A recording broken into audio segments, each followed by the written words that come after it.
The new leader of the Quebec Liberal Party has made his decision on Marwah Rizqy. Meanwhile, Quebec Solidaire gets caught up in its gender parity rules. And what does this all mean for the NDP in Quebec? Tom Mulcair joins us. Hi, Tom. Great to be with you, Mitsumi. So, Tom, let's start with some good news. Quebec has decided to leave Transplant Quebec alone. This was a crazy, boneheaded bureaucratic move. France-Hélène Duranceau, head of Treasury Board, Sonia Bélanger, new health minister, both deserve credit. They just said, okay, this makes no sense at all. Anybody who's waiting for a transplant in Quebec will be very happy that Transplant Quebec has been saved because the CAQ was about to dismantle it. Liberal leader Charles Milliard, he says Marwah Rizqy will remain out of caucus. Do you think he made the right decision? No, I think it's an abysmal decision, and it makes no sense whatsoever.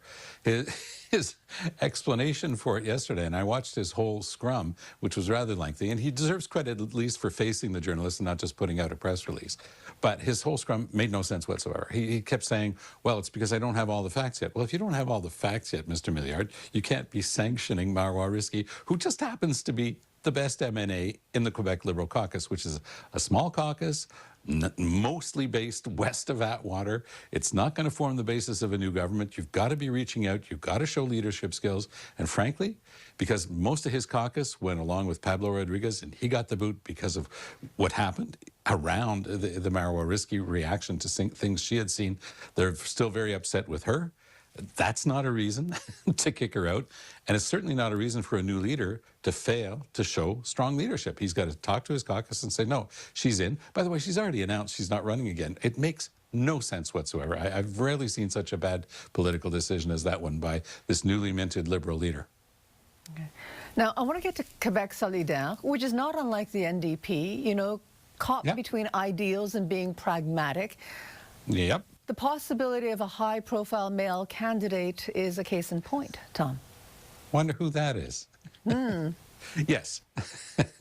Well, there's no doubt in my mind, actually, that Alexandre Boulris is going to announce this weekend that he's going to be running with Quebec Solidaire in the next election. That would be a phenomenal catch, a godsend for Quebec Solidaire, which has been struggling terribly.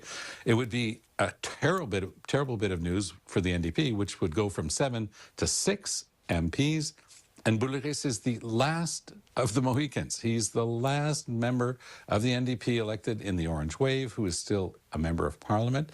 Jack Layton and I worked so hard to build the NDP in Quebec. It was always an English-Canadian party, no presence in Quebec. It had never won a single seat in a federal general election. Phil Edmondson had won once in a by-election. And then we broke through. We got, 59 seats in the 2011 Orange Wave. We still had 15 NDP MPs from Quebec after Mr. Trudeau won in 2015. So there was a solid beachhead established for the NDP. Now it's going to be gone. There is a tricky thing involving gender parity and the rules of Quebec Solidaire, but I've been listening to the co-leaders explain that they're going to make one exception, and it will be for the riding in which Mr. Boulris will be able to run. So I have no doubt whatsoever that they're going to be very smart about this politically and welcome somebody of his talent and experience. Tom, given the leadership candidates for the NDP right now, and we saw the abysmal French debate that they had, what do you think is the future of the NDP in Quebec? It's going to be a really tough road to hoe. They have no presence in all of Canada, so Quebec is an afterthought in all of that. They are almost certainly going to elect Avi Lewis as their new leader. Mr. Lewis is the son of Stephen Lewis, the former NDP leader in Ontario, grandson of David Lewis, former national leader of the NDP. So, it's in his family for sure.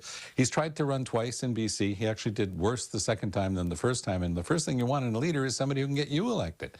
And if he can't even get himself elected, I think that is, gives people pause.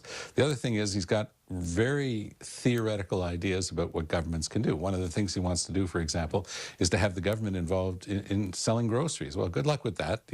I guess he wants the government to sell your groceries because it does everything else so well.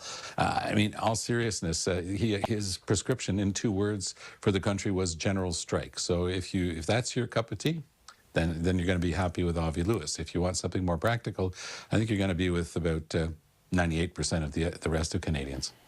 Okay. Always good to talk to you, Tom. Thank you very much. Great to talk to you too. All the best, Mitsumi.